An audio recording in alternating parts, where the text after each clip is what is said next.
ഷെസ്ക്രാഫ്റ്റിലേക്ക് സ്വാഗതം.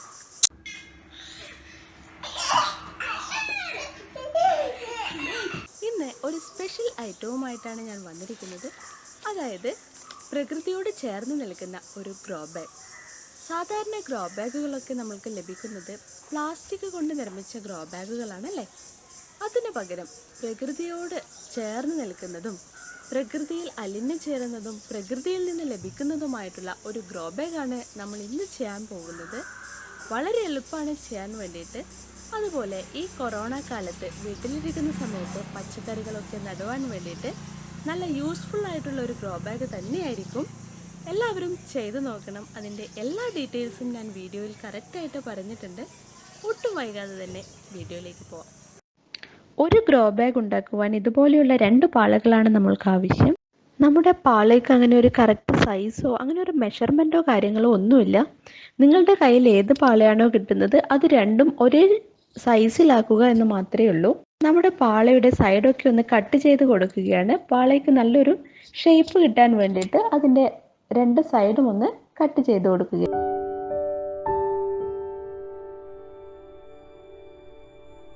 ആദ്യത്തെ പാളയുടെ അതേ ഷേപ്പിലേക്ക് നമ്മുടെ രണ്ടാമത്തെ പാളയും ഒന്ന് മുറിച്ചെടുക്കുക.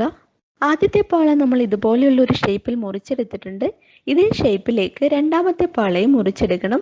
അതായത് അതിൻ്റെ നീളവും വീതിയും 2 പാളയുടെയും നീളവും വീതിയും ഒരുപോലെ ആയിരിക്കണം. ഈ പാള ഒരു ദിവസം വെള്ളത്തിലിട്ട് വെച്ചതിന് ശേഷമാണ് ഞാനിപ്പോൾ ഉപയോഗിക്കുന്നത്. കാരണം വെള്ളത്തിലിട്ട് വെച്ചാൽ നമ്മുടെ പാള ഏത് ഷേപ്പിലേക്കും മാറ്റിയെടുക്കാൻ എളുപ്പമായിരിക്കും. അതുകൊണ്ട് നിങ്ങളും പാള എടുക്കുമ്പോൾ ഒന്ന് വെള്ളത്തിലിട്ട് വെച്ചതിന് ശേഷം എടുത്താൽ നല്ലതായിരിക്കും. ഇതുപോലെ കിട്ടിയ 2 പാളകളും അതായത് പ്ലസ് ഷേപ്പിലേക്ക് നമ്മൾ വെച്ചിട്ടുണ്ട്. അതിനെ ഇതുപോലെ 2 സൈഡും ഒന്ന് മടക്കി കൊടുക്കുക.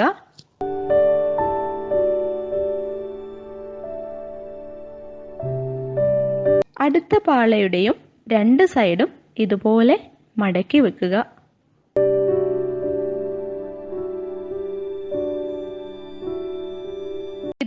ഇതുപോലെ നമ്മൾക്ക് ലഭിക്കും.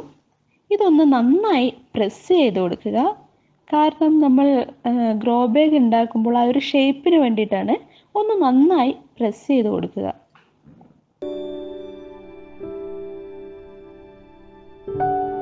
ശേഷം ഇതുപോലെ ഓപ്പൺ ചെയ്തു ഈ 4 ഭാഗവും യോജിപ്പിച്ച് കഴിഞ്ഞാൽ നമ്മൾക്ക് ഗ്രോ ബാഗ് റെഡിയാവും. അതിനുവേണ്ടി നേരത്തെ നമ്മൾ കളഞ്ഞിട്ടുണ്ടായില്ലേ, അതായത് സൈഡ് മുറിച്ച് വെച്ച ആ ഒരു ഭാഗത്ത് നിന്ന് ഇതുപോലെ ഒരു 8 പീസ് ഞാൻ ചെറിയ പീസുകളായി മുറിച്ചെടുക്കുകയാണ്.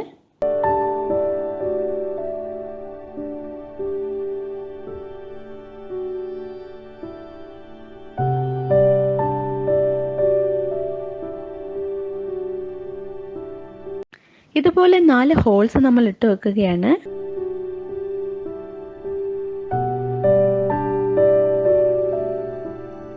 അതിനുശേഷം ഇതുപോലെ നമ്മൾ നേരത്തെ മുറിച്ച് വെച്ച പീസ് ഇതിലേക്ക് ചേർത്ത് വെച്ചതിന് ശേഷം ഇതുപോലെ ഒന്ന് നന്നായി ടൈറ്റ് ചെയ്ത്, അതായത് നമ്മുടെ ഒരു പാള അതിൻ്റെ ഉള്ളിലേക്ക് വരുന്ന രീതിയിൽ ഒന്ന് വെച്ചതിന് ശേഷം നന്നായി ടൈറ്റ് ചെയ്ത് ഇതുപോലെ ഒന്ന് ഒരു കുരുക്കുണ്ടാക്കി കൊടുക്കുകയാണ് ചെയ്യുന്നത്.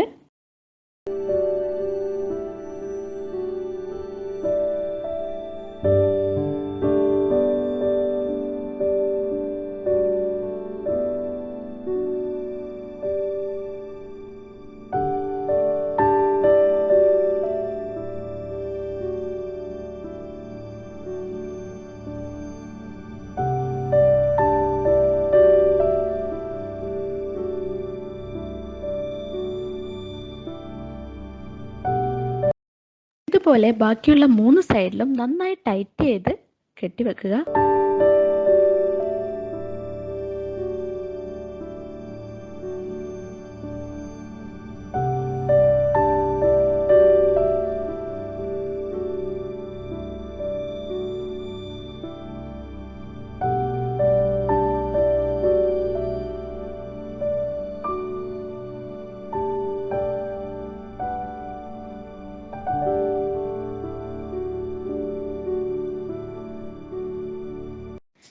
ഗ്രോ ബാഗിൽ പച്ചക്കറികൾ നടുന്നതായിരിക്കും കൂടുതൽ ബെറ്റർ.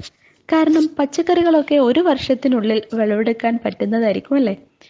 അപ്പോൾ അങ്ങനെയുള്ള പച്ചക്കറികൾ നടുന്നതായിരിക്കും ഏറ്റവും ബെറ്റർ. ചെടികളൊക്കെ നടുമ്പോൾ അത് കാലങ്ങളായിട്ട് നിലനിൽക്കേണ്ടി വരും. അത്രയും കാലങ്ങളൊന്നും നമ്മുടെ പാള ഗ്രോ ബാഗ് നിലനിൽക്കില്ല.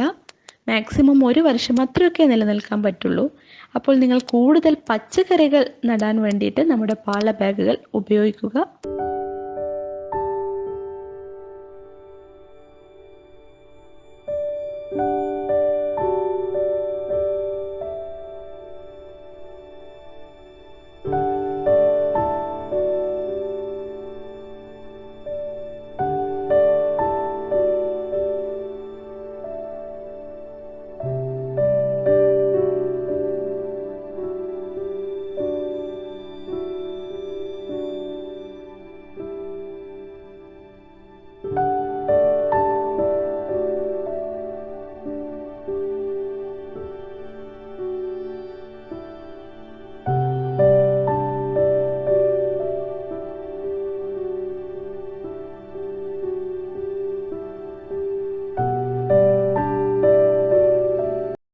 നമ്മുടെ പാള ഗ്രോ ബാഗിൻ്റെ ഇതുപോലെ വേണ്ടാത്ത ഭാഗങ്ങളൊക്കെ ഒന്ന് വെട്ടിക്കളയുക.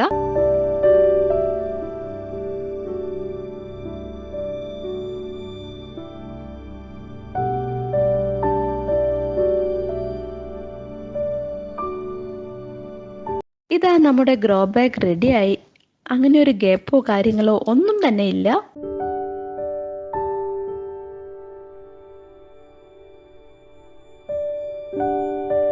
നമ്മുടെ ഗ്രോ ബാഗിലേക്ക് മണ്ണൊക്കെ ഇട്ടതിന് ശേഷം നമുക്കൊന്ന് ടെസ്റ്റ് ചെയ്ത് നോക്കാം. കാരണം ഇങ്ങനെ നമ്മളൊന്ന് കെട്ടിവെച്ചതല്ലേ ഉള്ളൂ. അപ്പോൾ അത് വീഴുവോ, മണ്ണ് വീഴുവോ എന്നുള്ളത് നമുക്കറിയില്ലല്ലോ അല്ലേ. അപ്പോൾ ഒന്ന് ടെസ്റ്റ് ചെയ്ത് നോക്കാം മണ്ണ് വീഴുന്നുണ്ടോ എന്നുള്ളത്.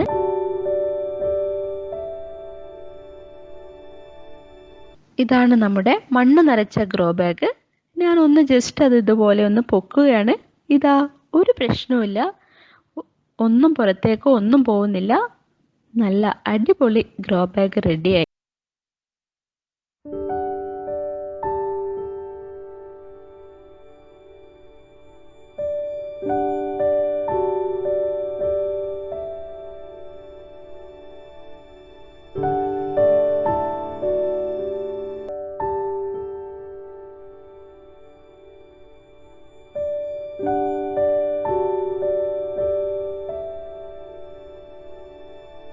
ഈ വീഡിയോ ഇഷ്ടമായെങ്കിൽ നിങ്ങൾ മറ്റുള്ളവരിലേക്കും ഷെയർ ചെയ്യുക. അവരും നമ്മുടെ ഗ്രോ ബാഗുകൾ ഉണ്ടാക്കട്ടെ. ഇതുപോലെയുള്ള വീഡിയോസ് നിങ്ങൾക്ക് ഇഷ്ടമാണെങ്കിൽ ചാനൽ സബ്സ്ക്രൈബ് ചെയ്യാനും അതിനടുത്തുള്ള ബെല്ലൈക്കണും ഓൾ ഓപ്ഷനും സെലക്ട് ചെയ്യാൻ ആരും മറക്കല്ലേ.